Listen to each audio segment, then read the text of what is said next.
तरीके का भी आज जो है कार्यक्रम आपके द्वारा किया गया था। जी, जैसा कि आपको पता है कि आज संपूर्ण लॉकडाउन था। जिलाधिकारी महोदय द्वारा जो आदेश निर्गत किए गए थे उसमें संपूर्ण लॉकडाउन चलाया गया था। उद्देश्य मात्र सिर्फ एक था कि जिस तरह से कोरोना संक्रमित व्यक्तियों की संख्या बढ़ रही है उस पर रोक लगाई जा सके, हर व्यक्ति को बचाया जा सके। अब कल से जो आवश्यक दिशा निर्देश दिए गए थे उनको बताया गया है, जागरूक किया गया है। गलियों में, मोहल्लों में जाके एक एक व्यक्ति को लाउड हेलर के माध्यम से बताया गया है। कुछ इसमें दिशा निर्देश ऐसे हैं जैसे जितने भी ज़रूरत के सामान हैं, चाहे वो दूध हो, फल हो, सब्जी हो, राशन हो, मात्र इनकी होम डिलीवरी की जाएगी। कोई भी दुकान नहीं खुलेगी, चाहे वो दवा की हो चाहे राशन की हो। राशन के लिए और दवा के लिए जितनी भी होम डिलीवरी होनी है, इसके लिए चिन्हित करके डीएम वाराणसी महोदय द्वारा पास दिया गया है। वो सारे दुकानदार 6 बजे तक शटर गिरा के होम डिलीवरी कर सकते हैं। फल और सब्जी के जितने भी ठेले वाले हैं उनको बता दिया गया है घूम घूम के कि सारे मोहल्लों में जाके लोगों को फल और सब्जी शाम को 6 बजे तक पहुंचाएंगे ताकि लोगों को कोई समस्या ना हो। अभी मेरे द्वारा घूम घूम के फल और सब्जी वालों को मीटिंग करके भी उसको बता दिया गया है। कोई भी अस्थायी दुकान कहीं नहीं लगेगी। इसके अलावा दूध की भी होम डिलीवरी होगी और दूध की दुकानें जो 11 से 12 बजे तक हैं वो खुलेंगी शटर गिरा के, और दूध की ही केवल सप्लाई की जाएगी। इसके अलावा जो आवश्यक सेवाओं से जुड़े हुए व्यक्ति हैं सिर्फ वही बाहर निकलेंगे। उनके लिए भी कंडीशन है, यदि वो कर्मचारी हैं तो उनके फ़ोन में आरोग्य सेतु ऐप होना चाहिए। वो बिना मास्क के और ज़रूरी संसाधनों के बिना घर से नहीं निकलेंगे। डीएम साहब के द्वारा खाना बांटने हेतु और ऑनलाइन डिलीवरी के अलावा कोई भी जो पास दिए गए हैं सारे तत्काल प्रभाव से निलंबित किए गए हैं। ये सिर्फ इसलिए लागू किया गया है ताकि जितने भी हॉट स्पॉट बढ़ रहे हैं या कोरोना संक्रमित व्यक्तियों की संख्या बनारस में बढ़ रही है उसको रोका जा सके।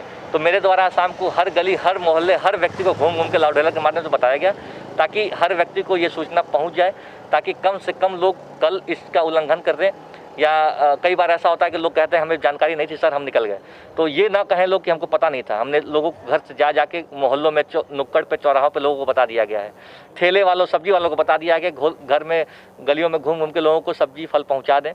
दूध वालों को बता दिया गया है। इसके अलावा नगर निगम की वेबसाइट पे सारे नंबर उपलब्ध हैं, वहाँ लोग कॉन्टैक्ट करके, कॉल कर सके, सारे ज़रूरत के सामान घर पर मंगवा सकते हैं। भारत माता की जय हिंद, जय हिंद। बहुत बढ़िया। चाहे वो कोई भी दुकान हो, सारी दुकानें बंद रहेंगी। कोई भी व्यक्ति बिना मेडिकल इमरजेंसी से घर से बाहर नहीं निकलेगा।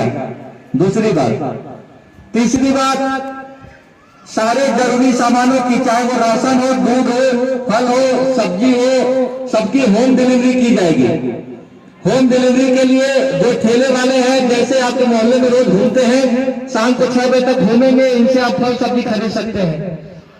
राशन के दुकानदार शाम को 6 बजे तक शटर गिरा के नीचे तक और जरूरी सामान आपके घरों तक पहुंचा सकते हैं।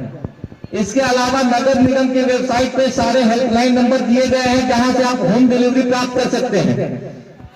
उन नंबरों से कांटेक्ट करके, नगर निगम के साइट पर जाके उन नंबरों से कांटेक्ट करके जितनी भी जरूरत की सामान है, चाहे वो राशन हो, उसको आप ऑर्डर करके घर पे मंगा सकते हैं।